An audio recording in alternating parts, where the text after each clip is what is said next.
Bonjour, bonjour, les petits poussins, and welcome back to 35 Things I'm Unlearning at 35. The notes from rebuilding my life from the inside out. I realized that I'd never said this sentence over the last 4 episodes. Also, today's episode 5. I know in the previous episode I said it is see you tomorrow for episode 4, but actually, I don't even know how to count. So now I'm just also wondering, how did I have a successful business for 7 years and still having money after a year and a half of not working? Je sais pas.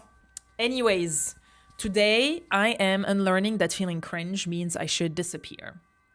And I'm gonna take you back a bit into, probably you know by now if you listen to all the episodes, but for the people who are joining us, I used to be a dance teacher for the past 7 years. I've had my business that I've established in the Netherlands, in Amsterdam. It was a dance school focusing on sharing my love for African street styles, and especially one that is called Azonto, coming from Ghana. I think I never even shared that, guys. It's been 75 episodes already, almost, and I've never shared that. But anyways, now you know. And last year was a very heavy year for me. So I closed my business. Also partly because I didn't feel aligned with what I was doing anymore. And I think honestly with my dad passing away, being evicted from my house, being sick for no reason and losing 5 kilos in a week, I was just like, I don't have the headspace to just think about that. And also I didn't want to live in the Netherlands anymore. So all in all, I just closed everything. But I think the biggest reason why is also, because I wasn't feeling aligned. And most of it all, I didn't feel like I was bringing any more value to people. This is something that I struggled a bit in 2024. And I was very thankful that that year was super busy with festivals and retreats and everything. But yeah, it just felt like, how can I just, make this better, improve, bring my students to a different level, also keep on sort of extracting the gold out of them. Like I've always just been so interested in that at the end of the day.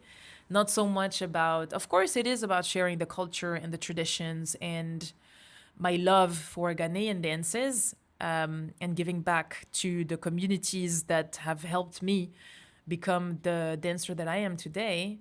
And at the same time, it was also about just, bringing the gold out of people and making them realize how fucking awesome human beings they are, through the means of dance and, of course, enjoyment and la la la la la. But anyways, I closed it for all these reasons, and my heart still lies with teaching, with sharing, with bringing people together, and just same thing again, getting to know people's stories, getting people to share their stories, to just realize again how fucking amazing they are and how basically capable they are to just really live the life that they actually want to be living, and realize all of their freaking dreams.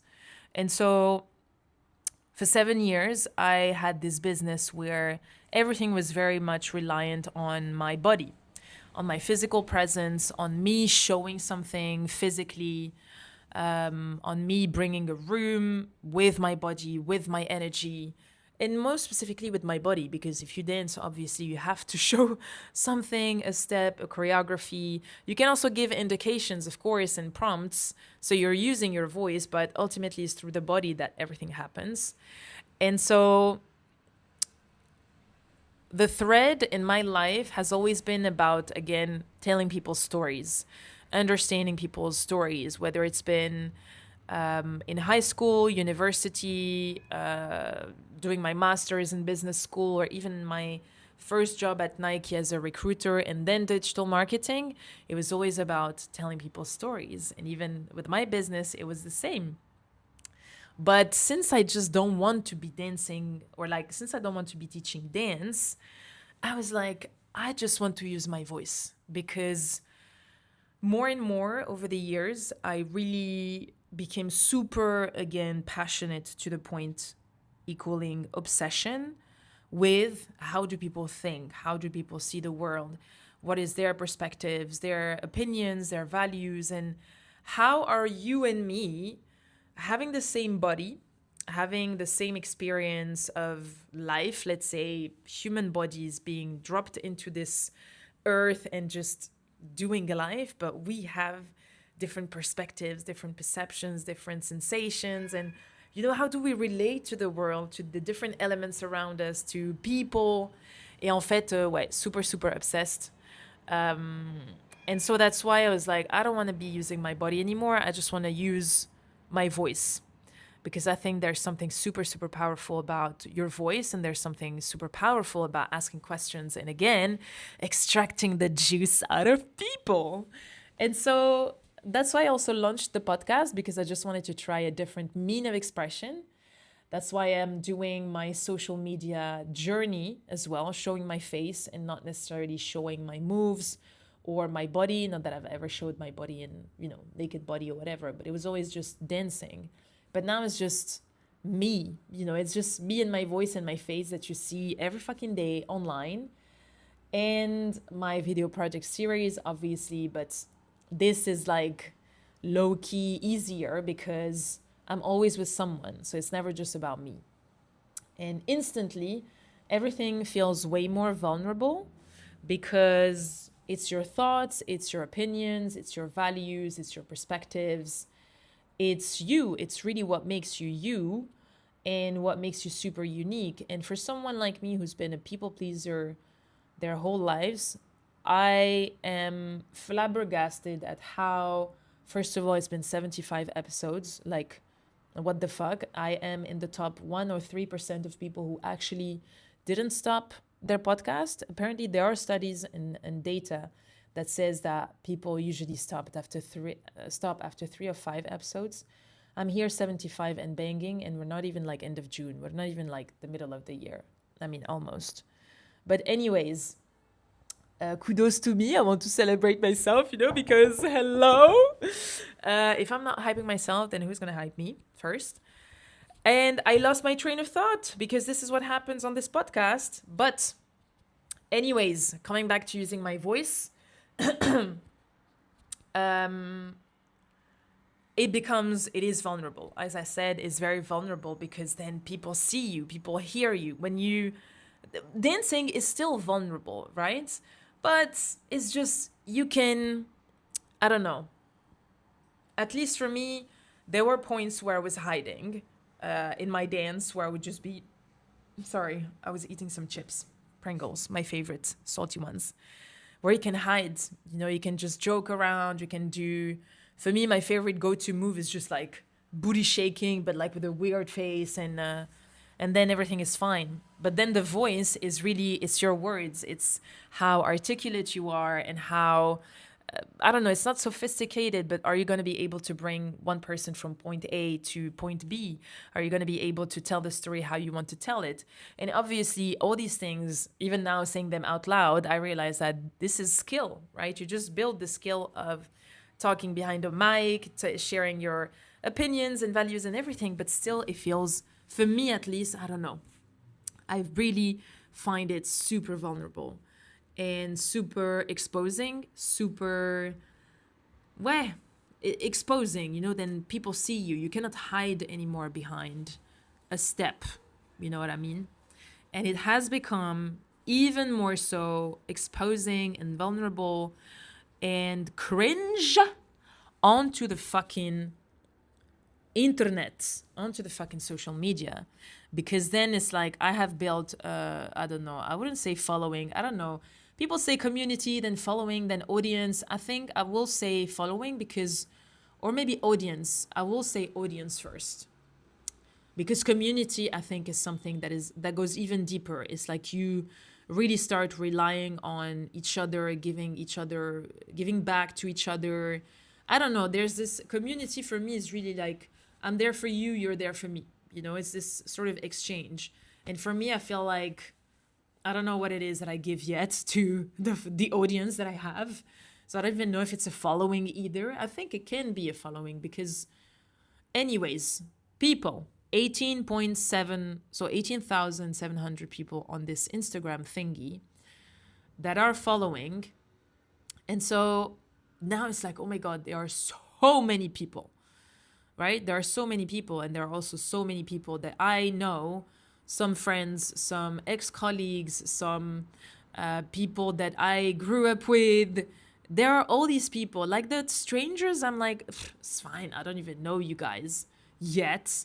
But the people you know, the cringe is cringing, especially when you move from being a dancer, a teacher, showing these moments and videos. Like, the cringe for me started when I launched myself and when I promoted myself. I had no shame 7 years ago because I was like, you're young, you just don't give a fuck, and also you're in the back of your head, you're like, well, if I screw this up, there's no other way for me than to fucking succeed at this thing because I don't want to go back to Paris and live with my mom.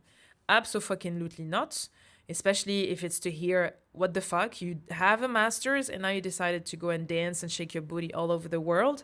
I didn't want that, even though I think my mom wouldn't have done that anyways. But anyways, so for me, it's very cringe because I'm pivoting. I still have no idea how, you know? I know that I want to use my voice because I feel more and more alive sharing my opinions and my perspective of the world, and because my vision is becoming more and more clear. You know, it's like, it's always been about enjoyment, but it's also always been about having people not take themselves too seriously, have people just experiment, try, do things just for the sake of doing things, and just realizing how fucking resilient, capable, brave, courageous, and fucking amazing they are. And also realizing that this life, we have one fucking shot at this life. And it's not necessarily fear of missing out, but it's more like, I want to feel alive. You know, that's why I created the Dance Academy, but then that's why I'm also now creating the Home of Enjoyment. And now I'm focusing specifically on the playground. It's really coming back to that state of, we're fucking kids. Let's just bring that kid out of us, the kid who really wanted to just experiment, who wanted to connect with people and had no fucking issues in connecting with people. There was no such thing as status or where you come from or what's your job or how much do you earn? Do you have a house? Do you have kids? You know, we were just like, hey, do you want to be my friend? Like, okay, yes, let's just play for 2 hours. And then, ciao. There was no even like Instagram or phone numbers or anything. And I've always strived to bring that element into everything that I've done, into every one of my workshops, retreats, classes, whatever, even with people. It's just that mindset of, let's just fucking do something about it, you know, and just see where it goes. It doesn't have to be a whole ass vision and clarity and blah, blah, blah. But anyways, so now it's funny because I'm struggling to share that on social media, but now this is what I should be sharing on social media. And here it comes to me very naturally. Why? Because I am hiding. I am hiding because my microphone, I am in my fucking pajamas. Nobody sees me. But on Instagram, everyone sees you. And also Instagram, 90 seconds, like, I'm still learning, okay? And anybody on this platform could just be like, why the fuck do you care so much about Instagram? Like, if you feel comfortable here, then just do it here and basta così. Ma non lo posso perché voglio imparare the skill of also being comfortable in front of a camera. Because, you know, I'm going to be a TEDx, I am a TEDx speaker. Let's just put it in the present tense. But yeah, the cringe is really just here, 100%, like 100%. And I think that in the last couple of episodes, I told you that I am doing this show up 90-day challenge, which I am really loving because now it's been 20 days.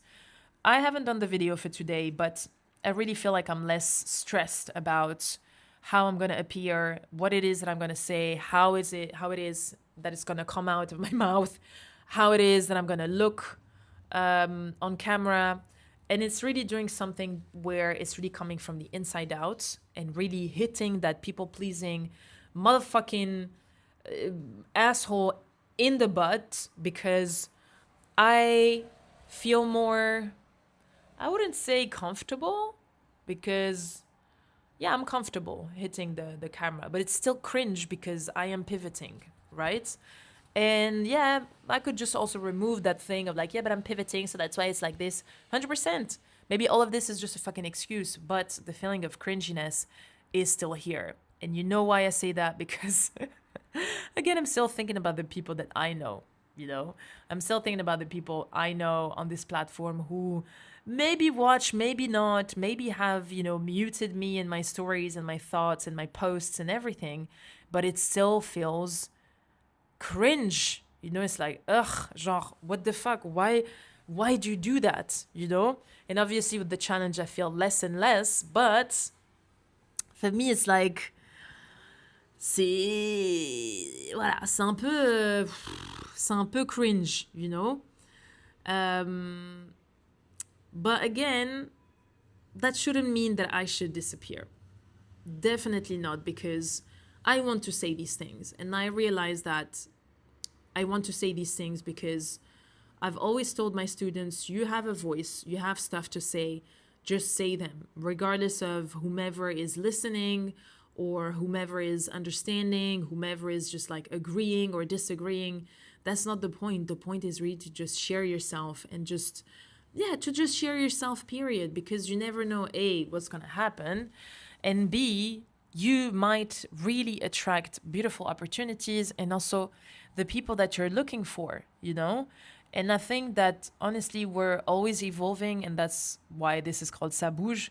But we're always evolving, we're always in movement, we're always moving. So if I have to be cringe before I feel comfortable and I find my footing in sharing what it is that I want to be sharing, then I'll fucking do it. Especially if what I'm sharing is true to me, then I'll fucking do it. And at the end of the day, this is what I was telling myself. If this helps even one person, then I'm golden. I don't have to, obviously, I would love to impact millions and millions, but if I just help one person today to see something from a different perspective or realize that they are fucking golden and that they have what it takes to just do whatever it is that they want to be doing, then I'll fucking do it. I'll keep doing it because that's what I've been doing for 7 years with my business and I'm not gonna stop. So if I have to be cringe again in this new adventure, I'll fucking do it. Because I remember now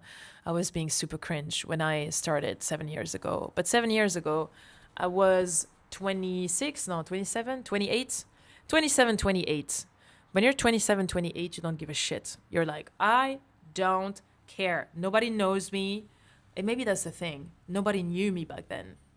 Like really, I was just like bam, bam, bam, bam, bombarding on social media, bombarding on emails, bombarding on messages. Like fuck, the resourcefulness that came out of me by being an entrepreneur and having my dance school. Oh là là, les gars.